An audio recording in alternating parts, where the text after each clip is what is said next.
চাল প্রক্রিয়াজাতকরণের পর বিপণনের ক্ষেত্রে উৎস কর নিয়ে বিড়ম্বনায় পড়েছেন মিল মালিকরা। বলছেন এতে ভোক্তা পর্যায়ে দাম বাড়বে। এদিকে মিলাররা সরকারি গুদামে চাল সরবরাহ করলেও বিল দাখিল করছেন না। তাদের আশা উৎসে করের বিষয়টি গেলবারের মতো এবারও ছাড় দেবে জাতীয় রাজস্ব বোর্ড। এবং এ বিষয়ে খাদ্য মন্ত্রণালয়ের সাথে যোগাযোগ করছে অটো রাইস মিল ওনার্স সমন্বয় পরিষদ। আয় পরিশোধের সময় কর কেটে রাখার বিধানকে উৎসে কর বলা হয়। ১ জুলাই থেকে ১% হারে এই কর কেটে রাখার বিধান চালু করা হয়েছে এবং সমন্বয় পরিষদের নেতারা বলছেন মিলাররা দেশের বিদ্যমান আইন মেনে আয়কর ও মূল্য সংযোজন কর প্রদান করছে। তার উপর উৎস কর প্রদান করা হলে ভোক্তা পর্যায়ে চালের দাম বেড়ে যাবে। সমন্বয় পরিষদ মনে করছে উৎসে কর আদায়ের পদ্ধতি অব্যাহত থাকলে ধান চাল সংগ্রহের লক্ষ্য অর্জন নিয়েও সংশয় দেখা দিতে পারে।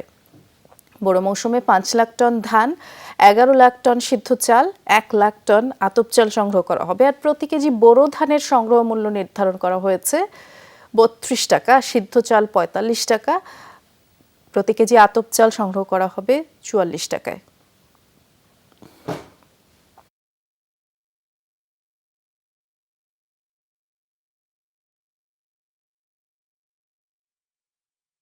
আমরা চাউল দিতে চাচ্ছি, যেহেতু একটা উৎসকর নিয়ে এটা গত বছরে একটা সিদ্ধান্ত হয়েছিল, সরকারের উৎসকর ধার্য করেছে এনবিআর। তো সেটা আমরা খাদ্য মন্ত্রণালয়ে যোগাযোগ করে ওনারা উৎসকর 1 বছরের জন্য সেটা শিথিল করেছিল।